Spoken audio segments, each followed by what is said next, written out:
Morning, কেমন আছো তোমরা সবাই? আশা করি তোমরা সকলে ভালো আছো আর আমিও কিন্তু ভালো আছি। আমার নতুন একটা ব্লগে তোমাদের সবাইকে ওয়েলকাম। এখন কিন্তু সকাল হয়ে গেছে আর জানো তো বাড়িতে কিন্তু অলরেডি অনেক লোকজন চলে এসেছে আর আমি এদিকে কিন্তু চলে এসেছি খাবার দাবারের যে প্যান্ডেলটা, তো সেটাই দেখার জন্য। আসলে বাড়িতে সবাই বলছিল যে বাড়ির প্যান্ডেলটার থেকে খাবার দাবারের প্যান্ডেলটা নাকি বেশি সুন্দর করেছে, তো সেটাই কিন্তু দেখতে এসেছি আর তোমাদের সাথেও কিন্তু শেয়ার করলাম। তোমরা জানিও যে তোমাদের কেমন লাগলো আর কিসের জন্য এত প্যান্ডেল হয়েছে সেটা তো তোমরা আগের ভিডিও দেখে বুঝেই গেছো। আর যারা যারা এখনো দেখোনি তারা ঝটপট গিয়ে আগের ভিডিওটা দেখে আসো। এখন বাড়িতে এসে দেখলাম যে অলরেডি কিন্তু বেলুনের ডেকোরেশন করার জন্য লোক চলে এসেছে আর আমাদেরকে কিন্তু বলছিল যে তোরা গিয়ে কিন্তু ঝটপট রেডি হয়ে যা, কারণ আমরা আবার সবাই মিলে যাব জল আনতে।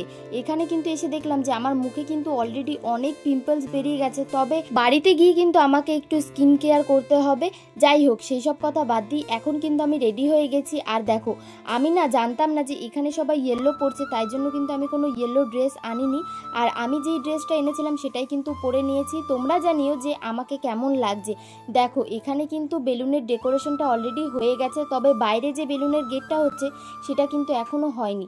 আর এদিকে না সবাই জল আনতে লেট করছিল, তার জন্য আমি ভাবলাম যে কিছু খেয়ে নিই, কারণ সকাল থেকে কিন্তু আমার এখনো কিছু খাওয়া হয়নি। সকালে খাওয়ার জন্য কিন্তু এখানে বানিয়েছিল ঘুগনি আর মুড়ি, হয়তো আমি ঠিক জানি না, তবে আমার না ঘুগনি মুড়ি খেতে ইচ্ছা করছিল না, তাই জন্য কিন্তু আমি এখানে ম্যাগি বানিয়ে নিচ্ছিলাম। তবে অনেকদিন পর কিন্তু আমি এরকম ম্যাগি বানিয়ে খাচ্ছি। আসলে আমার না ম্যাগিটা খেতে সেরকম একটা ভালো লাগে না, আগে খুব ভালো লাগতো, তবে রিসেন্টলি কিন্তু আমার আর ম্যাগি খেতে একটুকু ভালো লাগছিল না। তবে আজকে মন গেল যে না, একটু ম্যাগি বানিয়ে খাই। তো দেখো, এখানে কিন্তু আমার ম্যাগি বানানো হয়ে গেছে। চলো এবার খেয়ে দেখি যে কিরকম হয়েছে। জানো তো, এখানে আমি খাচ্ছিলাম আর ওইদিকে আবার আমাকে তাড়া দিচ্ছিল যে তাড়াতাড়ি আসো, ওইদিকে ফটোশ্যুট হচ্ছে আর তুমি এখনো খাচ্ছ। আমি বললাম যে সকাল থেকে এখনো আমি খাইনি, তাই দাঁড়াও খেয়ে নিই, তারপরে যাচ্ছি। এসেই দেখলাম যে পুচকু সোনার কিন্তু ফটোশ্যুট চলছে আর আমার দিদি বাড়ির পাশেই কিন্তু এই স্কুলটা ছিল আর সেই স্কুলেই কিন্তু ফটোশ্যুটটা হচ্ছিল। তারপরে কিন্তু এই পুচকু সোনাকে নিয়ে আমি অনেকগুলো ফটো তুলে নিয়েছি আর এরপরে কিন্তু আমাদের গ্রুপ ফটোশ্যুট চলছিল। তো চলো, এরপরে কিন্তু আমি চলে এসেছি বাড়িতে। আর দেখো, একেবারে ভাবলাম যে তোমাদেরকে সামনে থেকে পুরো ভেতরটা দেখাবো, তবে এসে দেখলাম এখানে কিন্তু ব্যান্ড পার্টি চলে এসেছে, কারণ আমরা কিন্তু যাব এখন জল ভরতে। এরপরে কিন্তু আমরা বাড়ি থেকে বেরিয়ে পড়েছি জল আনার জন্য, তবে এখনো কিছুজন আসেনি, তাদের জন্য কিন্তু দাঁড়িয়েছিলাম। তারপরে দেখো, আমরা নাচ করতে করতে চলে যাচ্ছিলাম জল ভরতে। আর সত্যি কথা বলতে এই রোদ গরমে কিন্তু একদমই ইচ্ছা করছিল না যে নাচ করতে করতে যাই। আর দেখো, এখন কিন্তু আমরা চলে এসেছি নদীর পাড়ে, তবে এই নদীর পাড়ে এসে মনে হচ্ছিল যে না, একটা জান ফিরে পেলাম, কারণ এখানে কিন্তু খুব সুন্দর হাওয়া দেয় সব সময়, শুধু বিকেল সকাল বলে নয়, এই দুপুরবেলাতে এসেছি, এসে দেখলাম যে অনেক সুন্দর কিন্তু হাওয়া দিচ্ছে। এখন কিন্তু সবাই চলে যাচ্ছে নদীতে জল আনার জন্য, তবে আমি কিন্তু যাইনি, কারণ এত গরমের মধ্যে না আমার মাথাটা ঘুরছিল, তাই আমি বললাম যে আমি ওপরে দাঁড়াই, তোরা যা। এরপরে কিন্তু বাড়িতে আসার পর দেখলাম যা যা নিয়ম থাকে তো সেগুলোই হচ্ছিল। তারপরে কিন্তু পুচকু সোনাকে স্নান করিয়ে দিল।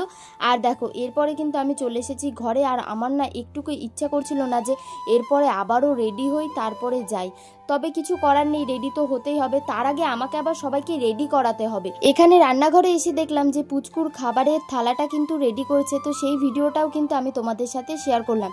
তবে যেটা শেয়ার করতে পারিনি, পুচকু সোনাকে যখন খাওয়াচ্ছিল সেই ভিডিওটাও কিন্তু আমি করতে পারিনি, কারণ আমি সবাইকে রেডি করাচ্ছিলাম আর আমি এতটা লেট করে রেডি হয়েছিলাম, যার কারণে এসে দেখলাম যে সমস্ত রিচুয়ালস হয়ে গেছে, মানে পুচকুকে খাবার খাওয়ানো, ফটোশ্যুট, মানে বলতে গেলে আমিও দেখতে পাইনি আর তোমাদেরকেও কিন্তু দেখাতে পারলাম না। আর এরপরে কিন্তু আমি ভিডিওটা শুরু করেছিলাম একেবারে বিকেল থেকে, মানে এখন কিন্তু বাড়িতে বলতে গেলে সেরকম লোকজন নেই, যা লোকজন এসেছিল সবাই কিন্তু খাবার খেয়ে বাড়ি চলে গেছে। আর আমরা এখন যাব কিন্তু আবারও নদীর পাড়ে ফটোশ্যুট করতে। এরপরে আবারও কিন্তু রেডি হয়ে আমরা চলে যাচ্ছি নদীতে।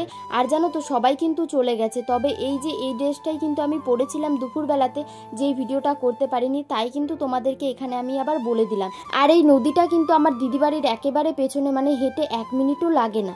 আর এখানে আমি, আবির আর আমার দিদি কিন্তু যাচ্ছিলাম। চলো নদীতে যাই, তারপরে আবার তোমাদের সাথে দেখা হচ্ছে। এসেই দেখলাম কিন্তু পুচকুর ফটোশ্যুট চলছে, ওই যে দূরে দেখতে পাচ্ছ সবাই কিন্তু ওখানেই রয়েছে আর আমরাও কিন্তু এখন চলে যাব ওখানে। আর এই নদীর পাড়ে এত সুন্দর সুন্দর ফটো তুলেছি, সেটা তোমাদেরকে কি বলবো। তোমরা যারা যারা এখনো দেখোনি তারা ঝটপট কিন্তু আমার ইনস্টাগ্রামে গিয়ে দেখে আসো। আর আজকের দিনটা কিন্তু এরকম ভাবেই কাটালাম। তোমরা জানিও যে তোমাদের কেমন লাগলো। চলো, আজকের ভিডিওটা এই পর্যন্তই। তোমাদের যদি ভিডিওটা ভালো লাগে তো লাইক অ্যান্ড ফলো করে দিও। চলো বাই, দেখা হচ্ছে নেক্সট ব্লগে।